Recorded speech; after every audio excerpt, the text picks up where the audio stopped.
Hi guys, and welcome to this virtual chemistry. Hold on. Hi guys, and welcome to this virtual chemistry lesson. We're gonna make up for some time lost due to all the cancelled sessions we've had and due to the exchange we had. Which was nice, but we lost some time. So we're gonna work quite hard at home.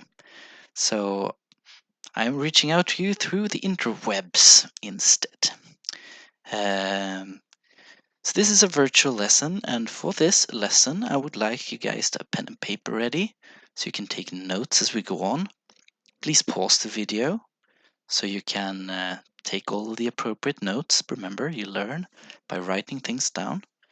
Okay, here we go.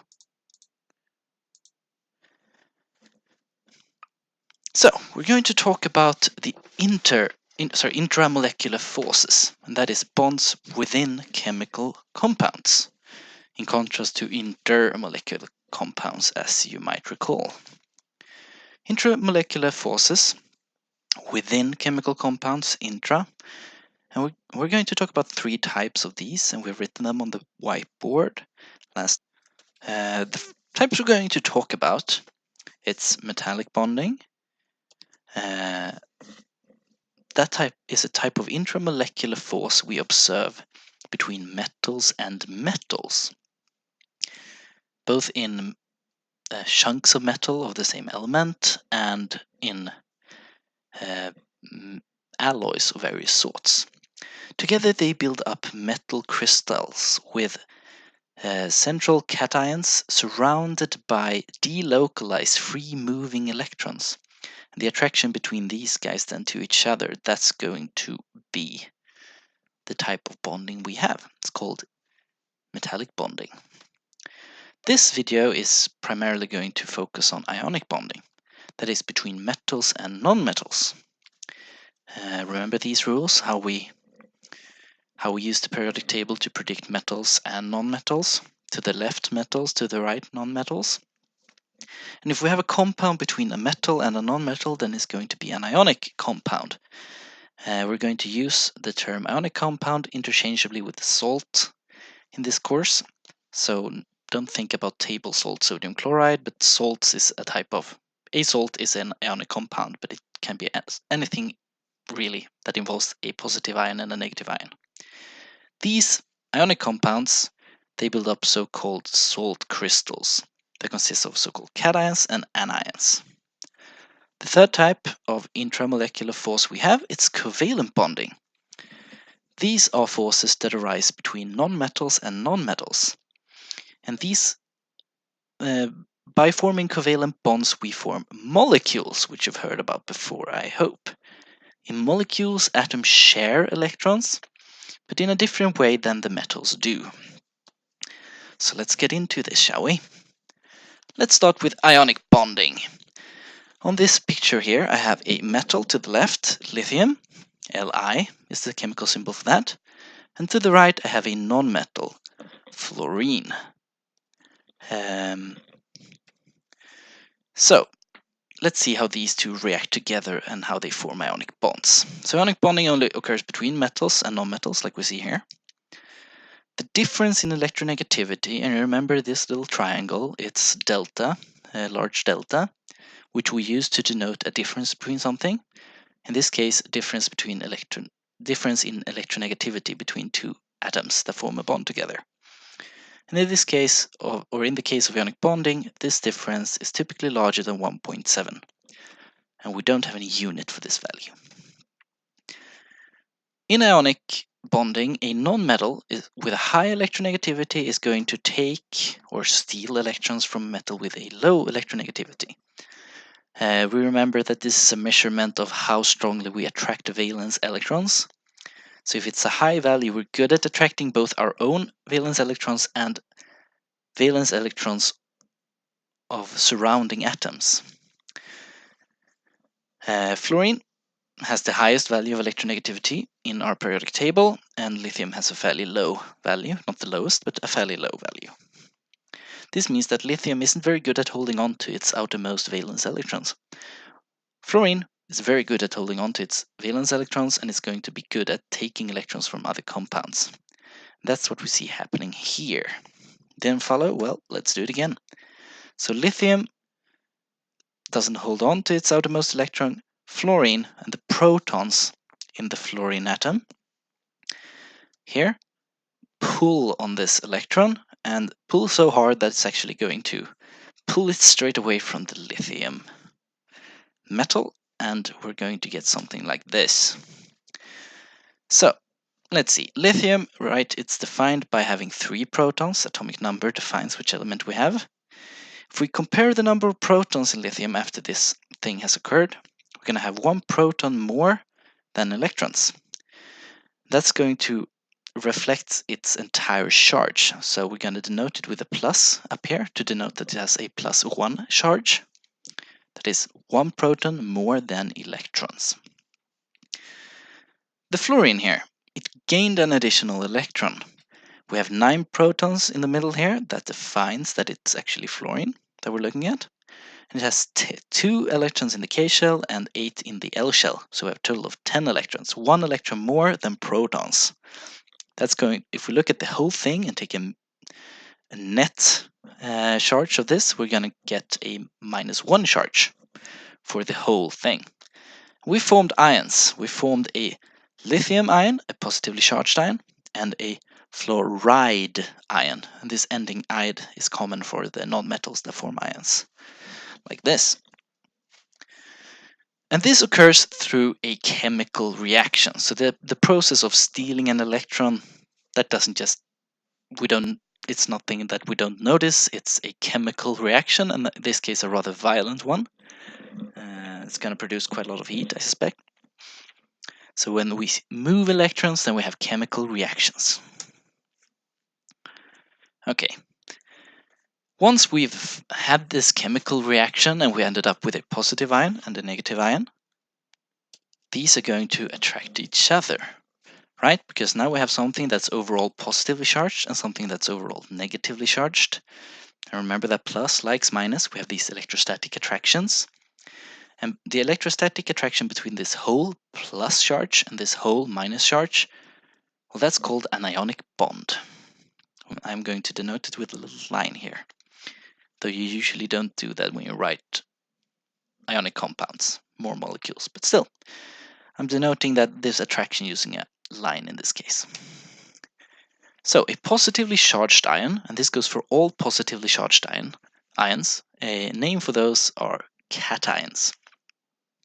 Negatively charged ions, all negatively charged ions are called anions. So make sure you know these terms as we go on and write them down. We can illustrate the same phenomenon using Lewis structures. And this is what it looks like after the chemical reaction has occurred. Lithium is going to have 2 electrons, right, in the K shell.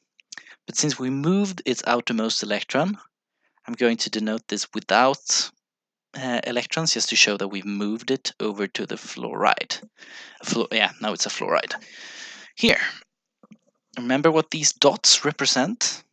They represent electrons, valence electrons. And fluoride here, it has reached a noble gas configuration through this chemical reaction. Lithium is going to have a full K shell, and it has reached the configuration of electrons that helium has, so it's also reached a noble gas configuration.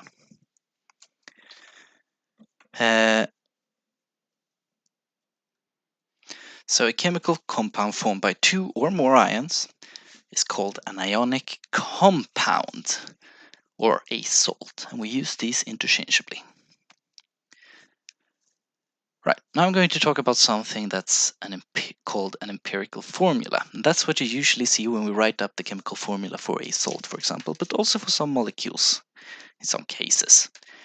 The empirical formula for lithium fluoride is LiF. And this is the same principle as, for example, we write up the chemical formula for sodium chloride, which would denote NaCl. You should be familiar with that. In this case, we're talking about lithium fluoride, so it's LiF. Does this indicate that we find lithium and fluoride only in pairs? And what I mean with pairs is like that we have one positive cation and one negative anion, like in the model before. Not really. We form regular crystals, or with a regular structure, or salts. Within these crystals, each ion is bonded to several ions of the opposite type, and we're going to make a model of this here. But of course, it's going to be in 3D, right? I'm not that proficient at PowerPoint yet to make 3D structures like that. But let's see, what do we have here? Let's look here. Here we have a blue ball that indicates our cation, our positively charged ion. It's going to have interactions with several of these anions. So we're going to have ionic bonds to several of these anions.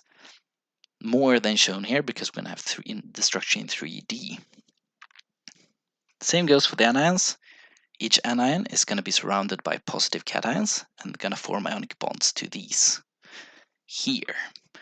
So now we don't have them 2 by 2, but rather we form huge crystals with billions and billions in each crystal of each ion type. So the empirical formula, it gives us the ratio of cations to anions. It doesn't give us the actual amount of each in the crystal, but it gives us the ratio between the two different types of ions. In the case of lithium fluoride, if we look back, we have 1 to 1 here. We're going to have the same number of protons and electrons in this. So we're going to have a 1 to 1 ratio. And then we just write the two chemical symbols next to each other to indicate that lithium fluoride, it's a chemical compound. We write it LiF. So 1 to 1 ratio in these lithium fluoride crystals. However, sometimes we're going to form different types of ions. Magnesium is going to form a positively charged ion as well, since it's a metal, but it's going to form a +2 ion. So a cation with a positive +2 charge. And in order to balance that out, we're going to need twice the amount of chloride ions, because chloride ions only form -1 ions. And we're going to look at how to figure that out later. But in a magnesium chloride crystal, we're going to have a 1 to 2 ratio. We're going to have twice the number of chloride ions. So we're going to denote this with a subscript 2 like this. We can also have, in this case, we have more anions than cations. We can also have more cations than anions, like lithium nitride. So, as we're going to figure out in a while, nitrogen forms nitride ions. They have 3 electrons more than protons. So we're going to have a -3 charge on these. Lithium, as we saw before, it forms a +1 charge. So in order to balance this out, we're going to have three times the amount of lithium ions compared to the nitride ions when we look at these crystals. But we only get the ratio within the crystals. We don't look at the billions and billions of each or how many are bonded to each. It's just the ratio, what we find in here. That's easier to work with. Right, so I talked about that we could figure out which type of ions we see. You're looking at the periodic table. Well, hydrogen is an exception, so I'm gonna save that for last, but let's look at the alkaline metals. Remember our rules that we talked about, or our rules of thumb anyway? Alkaline metals, they have 1 valence electron. And in order to reach a noble gas configuration, we either donate that electron or take up so that we reach the same electron distribution as we have in a noble gas. In this case, it would be to either donate this electron or take up 7 more. Which seems more reasonable? Well, it seems more reasonable to donate 1 than take up 7. So always go for the lower number in this case. And this goes for all of these, so for lithium, sodium, potassium, rubidium, etc. The alkaline earth metals, they have 2 valence electrons, as indicated by the group number. So when they form ions, they're gonna give away 2 rather than take up 6 additional valence electrons, and form +2+ ions, as we denote this way. And that goes for all of them.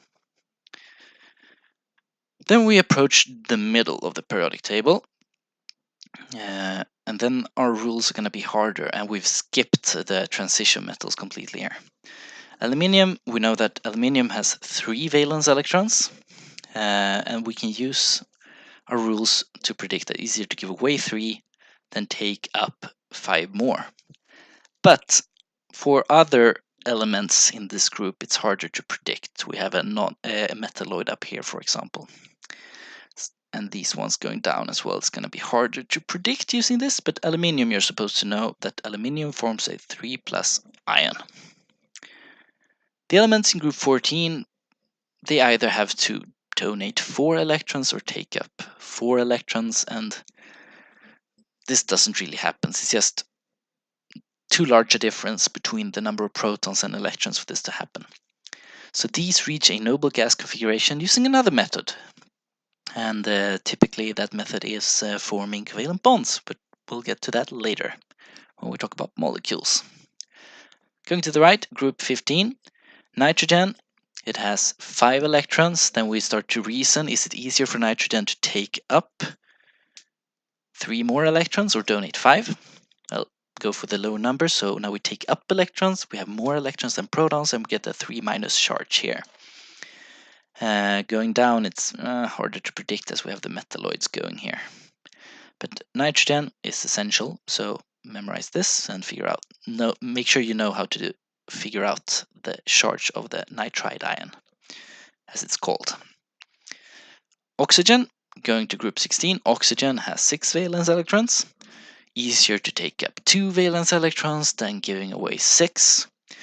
If we take up 2 electrons, we're going to have 2 electrons more than we have protons in total, and we get a 2- charge like this.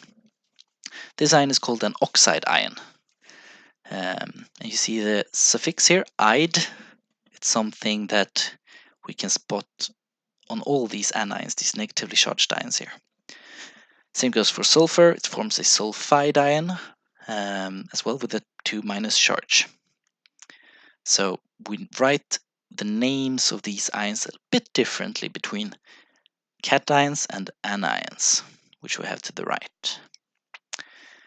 For the halogens, they have 7 valence electrons, right? So easier to take up an additional electron than give away 7, as we also saw for fluorine, which forms fluoride ions. Same goes for chloride, bromide, and iodide. So by looking at the number of valence electrons in the periodic table and reasoning whether it's easier to give away or take up electrons, we can figure out quite a lot of ions, and these ones are ions you're supposed to be able to figure out using the periodic table, because we're going to use them quite a lot henceforth.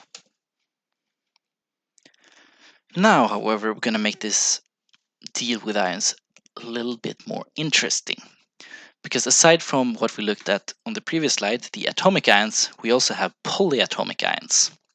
Poly means several, so these are ions that consist of several different elements.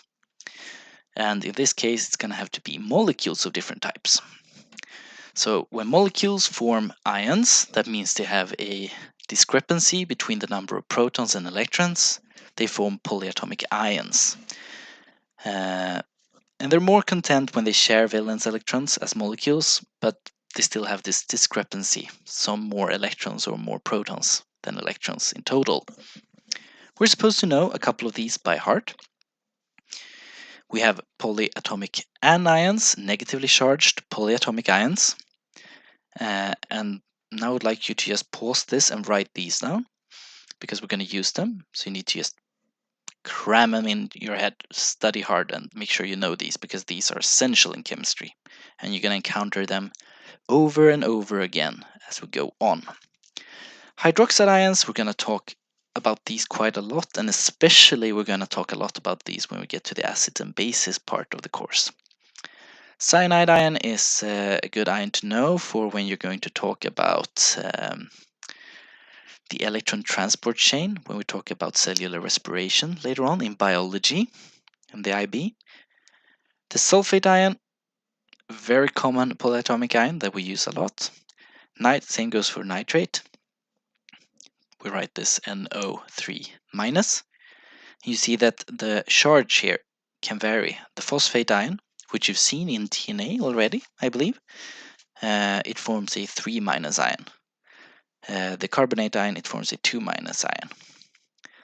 But the permanganate ion, which we need to know because we're going to do some experiments on this later, forms a -1 ion. And we don't even write out the 1 in this case. So make sure you know these by heart. Hydroxide, cyanide, sulfate, nitrate, permanganate, carbonate, phosphate. But then you also need to know some polyatomic cations. You need to know the ammonium ion. We're gonna talk about this quite a bit when we talk about acids and bases later on. And we're going to talk about the oxonium ions a lot when we talk about acids and bases. So make sure you memorize these, and we're gonna combine these throughout this section of the course into various salts. For example, you could combine ammonium with hydroxide, for example, but usually you have atomic ions with one of these types of ions together. So memorize these and make sure you know them. The polyatomic anions and cations. Now we're gonna change tracks a little bit and just discuss some properties of ionic compounds. Why is this important? Well, if we know the properties, how they behave, we can use this knowledge to predict what type of compounds we have. If we're not certain and we don't have any chemical data, we just have a powder in front of us, then we can predict it by measuring some properties. So let's discuss this. Ionic bonds, they're the strongest chemical bonds we have. That's because we have full plus charges or negative full minus charges between our bonds. And this is going to reflect how this is reflected in chemistry is that we find high boiling and melting points of salts. But salts are also brittle and easily broken, however. So yeah, I'm gonna explain this in just a while. Salts conduct electricity, so they have ability to conduct electricity when they're dissolved or when they're melted and they're in a liquid state. But in order to melt them, you need several hundred degrees Celsius of heat. But once they're in liquid state, or if you have dissolved the salt, the ions can move when you apply a voltage, and we can measure an electric current through this. But when we have salts as solid compounds, they do not conduct electricity as the ions are stuck. There is no movement, and we can't detect any current if we apply a voltage over a solid salt. So I denoted the conductivity with a little lightning symbol here.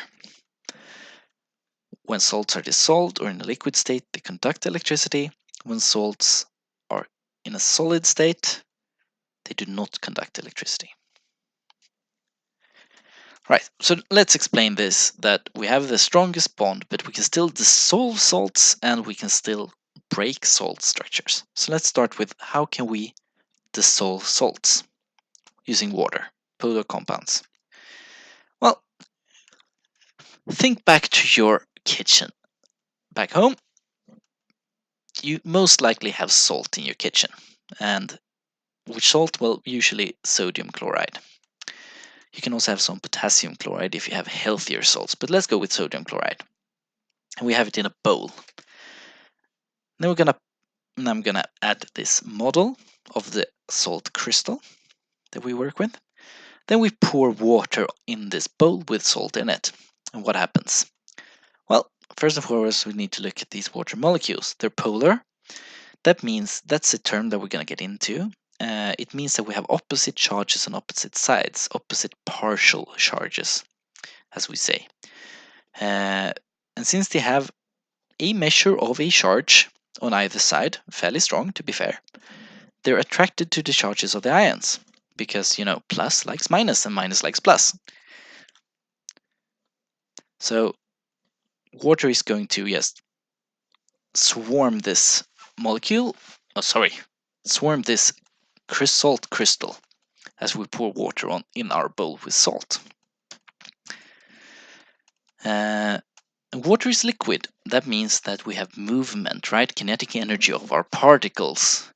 So the water molecules are constantly moving, constantly colliding with our salt crystals. And then what happened? Well, water molecules are going to pull because they have movement and they pull with them ions of the opposite charge using the energy based from their movement, right? So they collide and they pull. But we're also going to have collisions. Oh, sorry.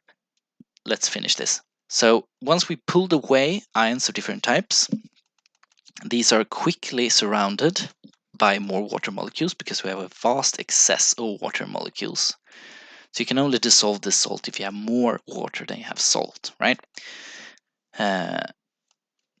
Once you've pulled away an anion or a cation, they're quickly shielded by a sphere of water molecules around them.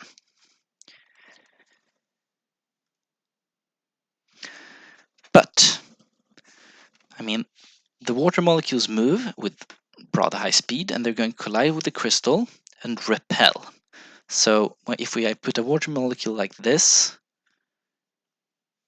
here in the middle of the screen, where we have the negative sides of the water molecule against an anion and the positive sides of the water molecule against cations, they're going to repel. As we collide into this, we're going to push these charges just a little bit into the structure. Not much, but a little bit, but that breaks this regularity of our salt crystal, and we get plus charges next to each other, cations too close to each other, and anions too close to each other, and this is going to break the crystal. Like so. I mean, the forces of the water molecules aren't very strong when they collide this, but it's enough to make the crystal unstable, and then they start to break as cations get close to cations and anions get close to anions. Then these strong charges work against the structure of the crystal. In the end, we're gonna get something like this. We have our ions surrounded by water molecules and shielded off from each other. And since the water molecules are moving, we have a liquid state with rather high kinetic energy. Then when we apply voltage over this solution of salt, these are going to move. And this picture here, it's a model of a salt solution, a static model, not moving, but still. And we have a model of a dissolved ionic compound here. We also say that salts are brittle. They easily break when hit with a measure of force. Let's try and explain this, because we have the strongest type of intramolecular force. So why does this happen? Why can we break a piece of salt? And just think back to your kitchen. We have sea salt, which are big flakes, when you can crush that easily with your fingers when you're making food, so you don't need that much force to break it. So how does this work? Well, imagine we apply some force with our fingers as we're crumbling this salt crystal into small pieces. As we're adding this force from our fingers onto this crystal, we're going to shift the position of anions and cations a little bit. And as soon as we've shifted the structure of the crystal to a point, added enough force to do this, then the charges in the crystal are going to work against it. Because you see here, we get anions next to each other and cations next to each other. And then there's no attraction, only repulsion happening. So we have equal charges repelling each other. So after we added a little bit of force, we shifted the structure of ions in the crystal, and equal charges repel each other. And then they break. The salt crystal in your kitchen breaks into smaller pieces. And that's it, I believe. I'm going to make a different video for metallic bonding later on.